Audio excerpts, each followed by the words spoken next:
It's been an action-packed weekend at Roland Garros and huge seeds exiting the tournament as Iga goes out to Kostyuk on Super Sunday and the reigning defending champion Coco Gauff also out. And on the men's side, it's a 5-set frenzy with one of the longest matches in the tournament's history.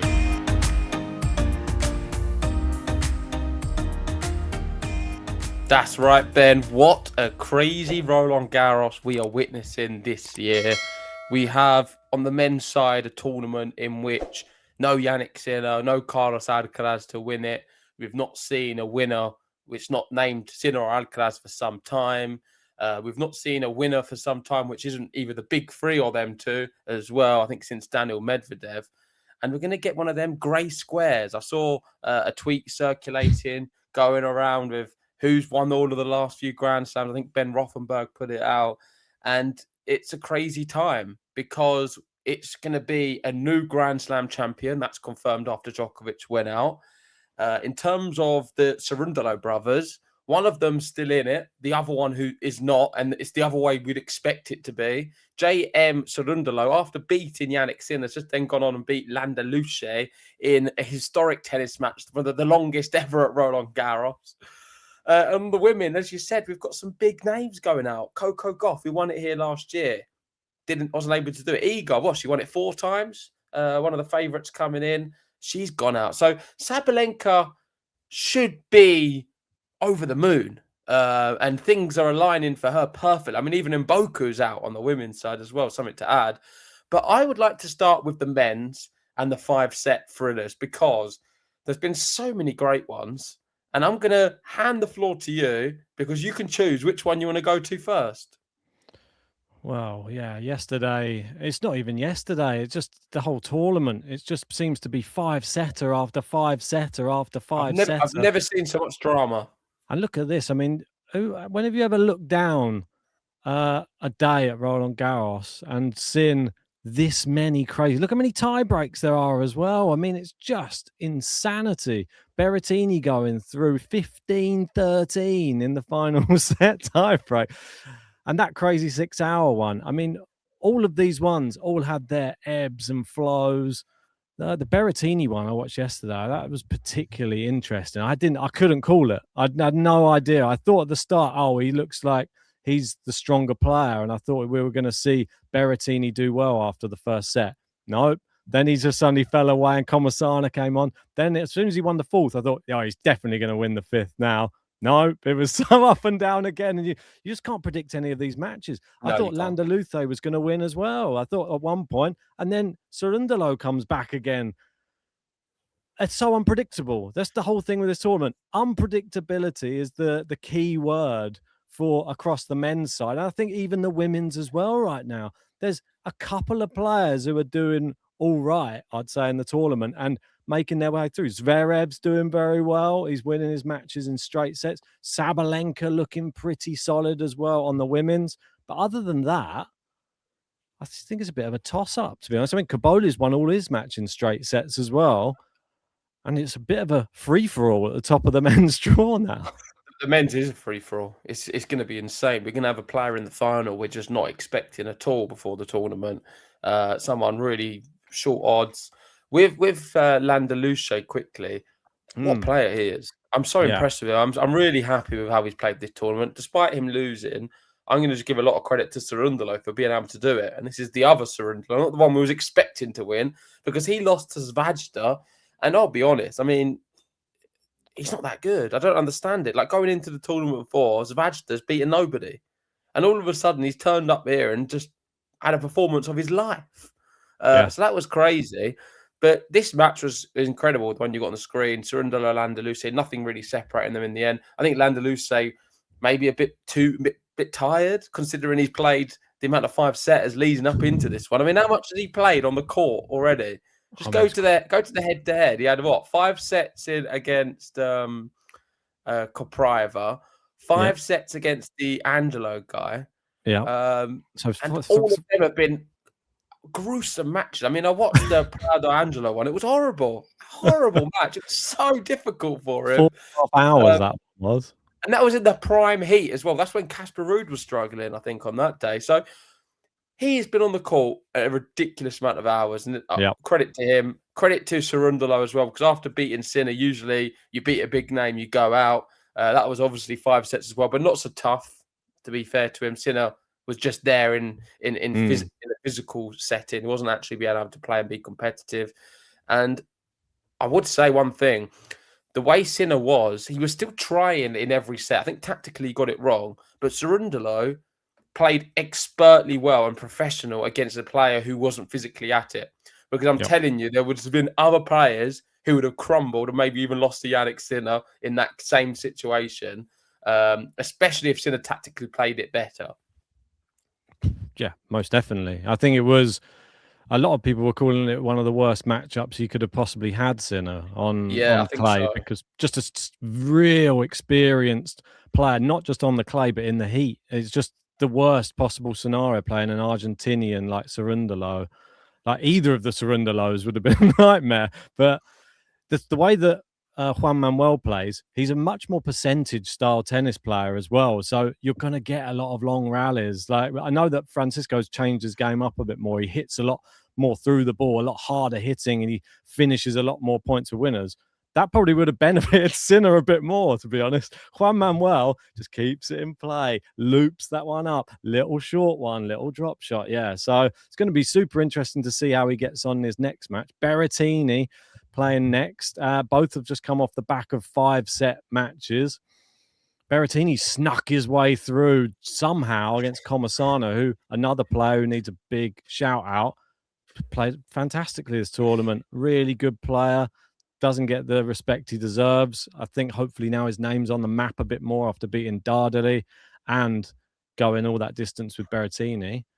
But look at the Italians. No Jannik Sinner. No problem. There's 3 Italians in the top half of the draw still. That's where Jannik Sinner was supposed to dominate the draw. And now we got Berrettini. We got a potential quarterfinal of an all-Italian. And we got the potential all-semi-final all-Italian still at the top, which is just ridiculous. If that happens, Italy are just not fair, is it? They've got all of these just great players in slams. Wait, how can you have an all semi-final Italian? Well, Arnaldi's still in there. Well, you got Cabot. Look, you've got here Berrettini. If he beats Cerundolo, then he'll face Arnaldi. Then if he goes through, they could face Caboli. So you've got I see. There's all the Italians at the top. And look at Caboli. I mean, what a performance against Lerner-Tien. I mean, Lerner-Tien, another player who's been through the ringer. He absolutely killed Lerner-Tien in that match. One of the best performances I've seen the entire tournament out of anybody. And Lerner-Tien, we've been throwing respect on his name, saying, come on, he's a great clay court player.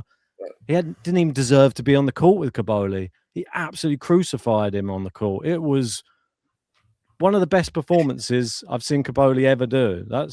Fair play to you, I guess, because you've got him inside your top 10, and Caboli has turned up in a big way this tournament. Yeah, could go on and win it, because when I'm reading you the favourites now for the tournament, we've got Zverev, almost sort of evens, which is quite a big favourite. You then got Casper Ruud at 5s, Jodar, third favourite at 6. Then Caboli at 7s, Fonseca then at 9. So we've got my top 10 player in Fonseca, your top 10 player in Caboli. They're up there as contenders to go and win Roland Garros this year. It's amazing. My one a little bit tougher, but if Fonseca does beat Casper Ruud, which is kicking off very soon, I can't wait for it, then who's to say this is not going to be Fonseca's year? I think whoever wins out of Ruud and Fonseca, I am going to make a sneaky prediction they make the final. Well, we've got the quarterfinal of Jodar versus Zverev coming up next. I mean, we have to go to him next as well. I mean, Fonseca Ruud is an unbelievable match. That one, I'm so looking forward to. So is this one too. I agree. I think if you look at them 2 matches, it's players who they're playing a match now which feels a little bit like a semi-final, because you'd think they're maybe going to make the final. They've got a chance if they win this once to win the whole tournament. It's so big. The pressure's going to be so high. Maybe that's why we're seeing so much drama. No Alcaraz, no Sinner, Djokovic out. Players are putting their all on it because they know They know they're just always just one match away from potentially going on and winning this whole Roland Garros. It's in their reach. Whereas in the past, you're progressing through the rounds, but in the back of your mind, you don't really think, oh, okay, I'm going to go on and win this tournament. Now, 6 names can say, you know what, I can win this one.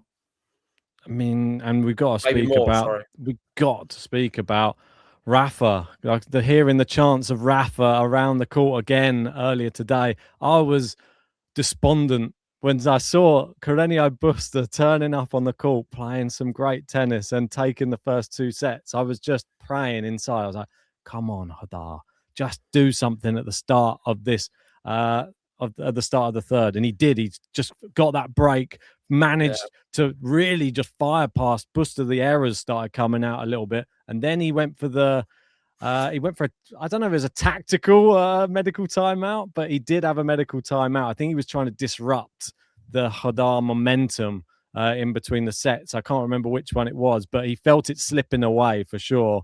And the crowd just wanted Jodar to win. I like the fact that he doesn't ever get like bamboozled by these crazy situations he's in. So calm, 19 years old and producing tennis. It's not even just the way that he is winning these matches. It's just the mental side of the game. I mean, we know his game's good, but how is he handling being 2 sets to love down against an experienced player like Carreño Busta on the court? And he just literally won those last 3 sets comfortably. 6-1, 6-2, 6-2. That's like a top professional tennis player who's been on the tour for years having that type of experience. Yeah, the most impressive thing about him is his conditioning. Physically, he's so fit. You look at him, he's got a nice tall frame, great server, and doesn't really look flustered or tired ever. He just seems very like relaxed, calm, and physically fit. I feel like he's the type of guy to go back-to-back 5-setters. He's all right. He's comfortable. I mean, he's reached the quarterfinal of every clay court tournament he's entered this year. His first Grand Slam, he's now one of the contenders to go on and win it. It's very Rafael Nadal like. It is. If anything, I feel like he's a little bit more sustainable, his style. He doesn't seem to exert as much. And I think there's a lot of room for growth as well. I feel like his forehand is good, but it's not great. I think he can generate even more power, more practice, and perfect his skill set even more. This is a guy who's going to go on and win Grand Slams, no doubt about it. It's a matter of time. It's not if, it's when. Because he's so good and physically so fit. I watch him and I think, doesn't even seem out of breath. He has a long rally. You never see him on his hunches, really struggling. It's been hot here. He's been one of the players playing in the thick of the heat when it was really hot a few days ago. He was fine. He's as fit as a fiddle. 19 years old. The conditioning he's got is ridiculous. And an extremely good clay court player. Look at all of these matches he's played in the build-up to this. Yeah. A lot of players at 19, you'd just flag out and just lose a match quite easily. I've seen players before, doesn't matter how good they are, they come into this, they're exhausted, they lose 6-1, 1-2 or something like that. They've just got nothing left. They collect their prize money, they collect the points, great experience. We come on here and say, you know what, great tournament. He'll learn from that, good experience. He's had a really good few weeks. I think he needs some rest. This guy doesn't even need the rest. He's going to keep going and going and going. Let's see how he is on that Wimbledon as well, because, I mean, he's probably going to be a favourite for that. Yeah, the bookies are definitely backing him heavily at the moment. And I wouldn't be surprised if the bookies are shortening all the odds on 5-set matches right now, because this is what we've seen in the round of 32. It says the best Grand Slam men's round of 32 ever. We've had a 5-hour 58, 5-hour 13, 4-hour 58, all of the ones in the 4 hours, 1, 2, 3, 6, 4 over 4 hours. We've had 5 over 3 hours, 2 over 2 hours, and only one that was just under 2 hours, which is quite crazy. A total of 71 sets played out of 80 possible. The men's draw is crazy, and if you're ever planning to do anything and you're planning on going out for the day, or you've got any plans, it's completely ruined if you're trying to watch one of these matches. You realize that Cerundolo started at 1 p.m. yesterday and then finished at 7 p.m. in the UK, and obviously in France 8 p.m. as well. Whole day taken due to that one tennis match. But we've not had quite the same thing on the women's side. On the women's side, there's been a lot more straightforward matches. There's been a lot more straight sets wins. And one of the more impressive straight set wins, if not the most impressive, is Marta Kostyuk, who has taken out Iga, who I would say was probably the favorite to go on and win this tournament with all of the other things going on around all the other matches. She looks like in good form. But guess who's in better form right now than Iga Swiatek, especially on clay? It's Marta Kostyuk, 16th consecutive match win. And is she in line now for potential Roland Garros title? She has to be one of the most informed players on tour right now. Well, she's in the right half of the draw. She's in a really good section. A lot of the big names have gone out and now beating Iga. Iga was looking at thinking, what a great opportunity. He's probably going to go on and win this now. I'll be surprised if we don't get her in the final. We're saying the same about Kostyuk because she's just defeated her. She's got this crazy streak. The bookmakers have got her as the second favourite for the tournament, just behind Sabalenka. You then got Andreeva in third, Svitolina in fourth, and Sestaya in fifth. That's another incredible story. Still doing it.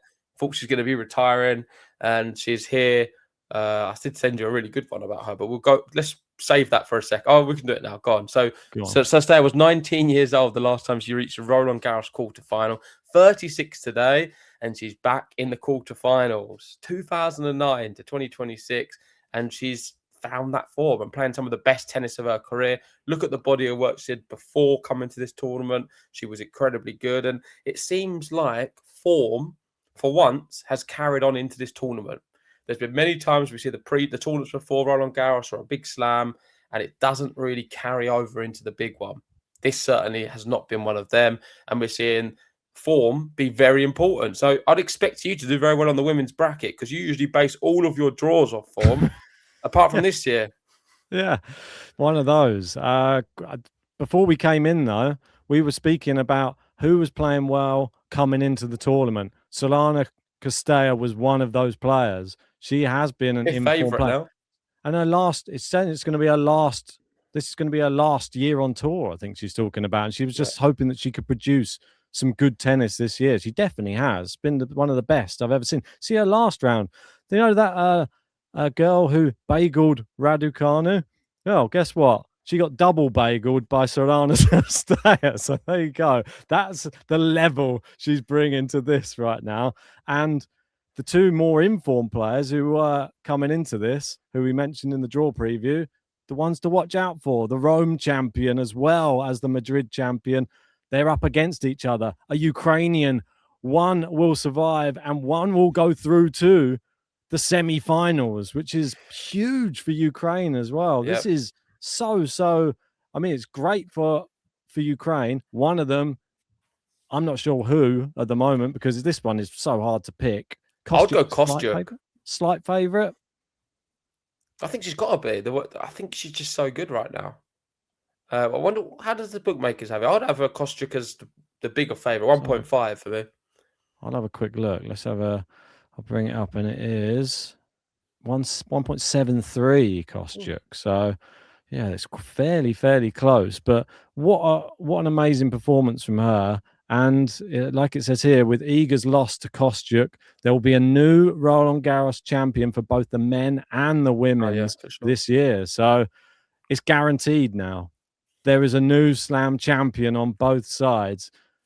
It's really exciting. I know that everybody gets excited to see all the big names in the draw all the time, and it's fun to watch them go through. And but this is arguably more exciting because we're going to see somebody new holding that trophy come the end of the week. Is it going to be Zverev? Is it going to be Sabalenka winning her first Roland Garros title? Or is it neither of the big players? And it's going to be some random person coming through the draw like a Surundala, like the brother of Surundala. Surely not. Surely not. Imagine. Or it's possible. Look who's just knocked out Coco Gauff, Potapova. She's since she's become Austrian, she's been even better than she was before. And it's a huge upset. I think that this was always going to be a dangerous game for Coco Gauff. Potapova's always a very tough player to break down. And if Coco Gauff isn't playing her best tennis, she was always going to be susceptible. But massive credit. This is not one I was going to predict for Potapova to win, but I'm not that surprised because Gauff coming into the tournament, she was really just trying to force her way through the rounds. In all honesty, I haven't seen the top Coco Gauff for a while, so I'm hoping she can rekindle it ready for Wimbledon. Yeah, she said the same. She said she played similar to Rome, which isn't good enough. And if you perform like that, even in Madrid, wasn't great. She's having the same problem consistently in matches. So not a good sign ahead of Wimbledon, where she'll be a contender again. And needs to get some consistency back in her game. Because right now, I just don't think she's very good. She's not that consistent. And there's a lot of players who I think will beat her when she plays like this. I don't want to take too much away from Potapova, but I think Coco Gauff was there for the beating, and a lot of other players could have beaten her. But open tournament, like you say, I think if Sabalenka wins, it's not a big shot. I did predict her before a ball was hit, and I thought she was going to win. On the men's, I was going for the Yannick Sinner one. That can't happen, and I don't know who will win on that one. So I don't know if you want to, but maybe we should just do based off who's left. Who is your favourite? And why is it not Sasha Zverev? That's the bit. I mean, it should be Sasha Zverev, shouldn't it? I mean, he must be looking at it right now, thinking, surely, like this can't be. He will never ever get a better opportunity to win a Grand Slam. This is the Dominic Thiem one, but on a plate. Yeah, I mean, he's got Jodar next. Bear in mind, Jodar just lost 2 sets to Carreño Busta. You'd think Zverev in a better position physically and experience-wise to maybe get this one done against Jodar. But guaranteed, Jodar's going to have the crowd on his side. And Zverev, if he just doubts himself for 1 second, Jodar will be there for 5 sets if he needs to be. That's the problem with this. Zverev needs to get this done fast. He does not need this going into 4. Because if it goes to 4, it's going to go to 5. And if it goes to 5, he's under pressure. Yeah, and Zverev, of course, has some terrible memories of playing Rafa on a clay court here in Paris. So he's got another Rafa, and I think when he hears the name, he might be trembling as he's coming out onto Chatrier. What about Felix? I gave him no hope in this tournament. I said out first round. Literally fortunate draw. Hope. I still don't give him much hope. But he's got a lovely draw. Lovely draw for Felix. I mean, look who he's beaten so far. I mean, Almar is probably the toughest one. That's why he went to 5. And then Budachaga in 4. Nakashima 4. Now he's got Tabilo. I mean, Tabilo is a really good clay court player, but he should really beat him. And then that's when it starts to get interesting. Can Caboli get through this one against Svaja? What a draw for Caboli, though. What a draw for him. Not bad. I do agree. Pellegrino, Wu, Tien. I mean, Tien's not great. Svajda. But he's had Tien after Tien's just come off after a 5-setter. So, well, I hope, and he's just come off a 5-setter as well. So, hopefully, they're all super tired and Caboli just another straight sets win. I don't see Caboli losing that one, in my opinion. Come on. But there you go. Which Italian will go the furthest as well? Will it be Arnaldi? Will it be Berrettini? Or will it be Caboli? And do you think this one is Sasha Zverev's to lose? Now, tell us in that comment section. And who do you have on the women's side as well? Could Osaka be the next big upset at Roland Garros, taking out Sabalenka? And then that really would confuse the bookies just one step further. Yeah, we're already very confused. I think it's difficult to do a podcast right now and speak about who we think can win because we need to wait at least one more round. Let's see how Ruud Fonseca goes. If Fonseca wins that, I'm all Joao Fonseca for the tournament. Of course, if he don't, then I'm going to have to go back to the drawing board and find a new name. But let us know what you guys think in the comment section. If you haven't already, hit the like button, subscribe, and we'll see you tomorrow for another roundup. See you then.